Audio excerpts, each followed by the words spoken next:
네, 지금 뭐 회사 측에서 안 하겠다 이건 아닙니다. 검토 중이라고는 했는데 어찌 보면 이게 완곡한 거절이겠죠. 주가가 고스란히 밀렸고요. 사실 앞서서 현대차 같은 경우도 이런 이 제안을 받았을 때 고스란히 받아들이지는 않았었거든요. 그러면 김동현 전문가님, 네. 이걸 우리가 거절이라고 좀 봐도 되는 거죠? 사실 주가가 밀릴 거라는 건 회사 측에서도 알고 있기는 했을 텐데요. 뭔가 고스란히 받아들이기에는 부담스럽다 이렇게 해석한 걸까요? 이게 이제 고스란히 받아들인다는 개념 자체가 제가 예를 들어 현대차의 주주로서 현대차의 해외 그 행동주의 펀드의 요구는 좀 엘리엇. 무리한 요구였어요. 엘리엇 때는 그랬다. 그렇죠? 네. 배당 성향이나 이런 부분들의 요구 자체가 좀 비현실적인 수준의 요구. 이거는 어떻게 보면은 그냥 뭐랄까 우리가 이런 행동주의 의지를 있다라고 거의 선전포고 같은 형태였고, 네. 그리고 애초에 지주사 전환 같은 것들도 행동주의 펀드에 막혀서 못하고 있는 상황이니까 네.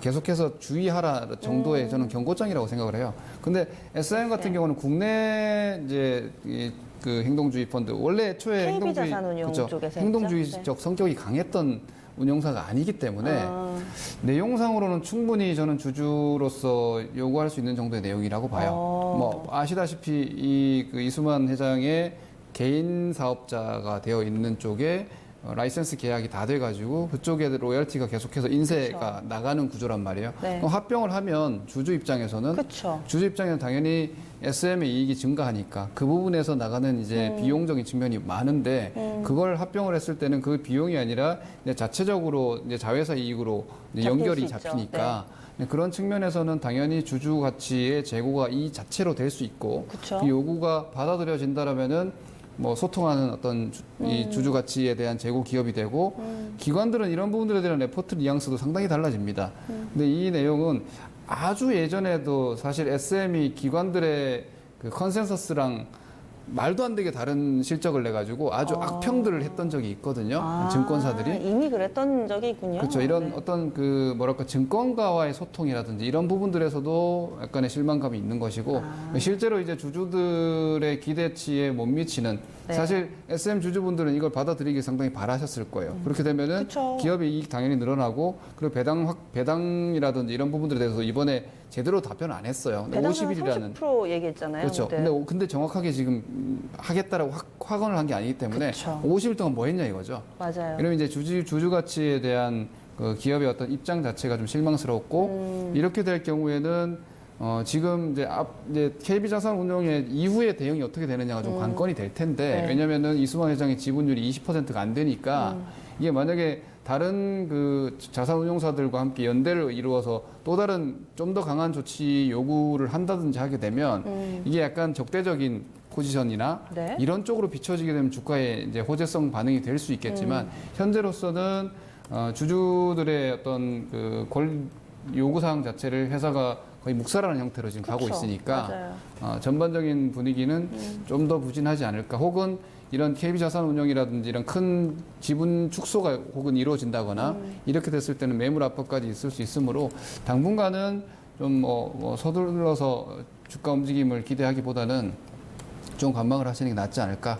그리고 이후의 내용들 이 행동주의 펀드의 추가적인 움직임 자체가 다시 또 공세를 취해 주는지에 따라 좀 다를 것 같아요. 만약 그렇다면은 상당히 빠른 전환이 한번 나올 수 있지 싶어요. 왜냐하면 이렇게 되면 이제 강대강의 대립이 돼버리니까. 그렇죠. SM도 안 하겠다 버티고 KB는 하라고 푸시하고. 하라고 했는데 안 하겠다. 그럼 더 큰 카드를 꺼낼 수가 있거든요. 왜냐하면 지분 자체가 절대적인 대주 지분이 아니기 때문에 실제로 이제 뭐 임시주총을 열어버린다든지 이렇게 돼버리면은 이제 경쟁부터 시니까 그렇게 됐을 때는 주가에 상당한 반응을 보일 수 있기 때문에 어떤 시기에 다음 반응이 나오는지를 일단 좀 기다려 보시고 그런 게 없다면은 아마 기관 투자자나 증권가의 뉘앙스는 SM에 대해서는 어느 정도 좀 비관적인 상황이 유지되지 싶습니다. 네.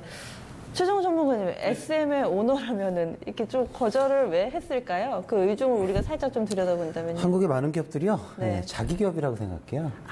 법인이 있고 뭐 내 기업이라고 생각하니까. 뭐 다를 게 없겠죠. 만약에 주주가치 제고를 한다면 작년에 500억 가까이 영업이익을 냈으면은 배당을 좀 주는 것이 좀 제대로 된 회사가 아닐까. 근데 배당이 뭐 계속해서 제로였었죠. 올해는 아마 배당을 주지 않을까. 뭐 이렇게까지 얘기를 했는데 배당을 주지 않을까. 그리고 라이크 기획과의 그런 관계를 놓고 봤을 때 사실은 합병이 맞을 것 같아요. 합병을 통해서 좀 더 지금 시너지를 좀 내고 네. 영업이익의 증가를 나타내는 네. 부분이 많은데 가장 문제가 되는 부분이 이런 주주환원 정책에 있어서 좀 문제가 좀 발생이 좀 되고 있는 것 같아요. 네. 그리고 실적 부분에 올해는 분명히 좀 저는 줄어들 거라고 생각하고 있는데 이런 지금 비용 차원에서의 라이크 계획과의 네. 어떤 관계로 놓고 봤을 때 충분히 좀 요구 사항이 좀 받아들여졌다라면은 시장에서 좀 뭐 급락은 좀 피할 수 있지 않았을까라고 좀 생각이 되고 그러니까요. 있는데 조금 좀 아쉬운 부분이 있고 네. 미국처럼 좀 배당을 좀 많이 주셔갖고, 그러니까요. 그러니까 네. 성장에 대한 부분은 제외하고 나머지 좀 배당을 줘서, 네. 그래야지 좀 주식 투자할 맛이 좀 나지 않을까. 그래서 좀 배당을 좀 네. 많이 좀 주셨으면 좋겠습니다. 투자자들도 아마 같은 생각을 해서 오늘 매도 물량이 좀 많이 나왔던 것 같습니다. 오너가 내 회사라고 생각해서 그랬다. 지금 내 이익만 생각을 하는 것 아니냐라는 비판이 끊이질 않습니다.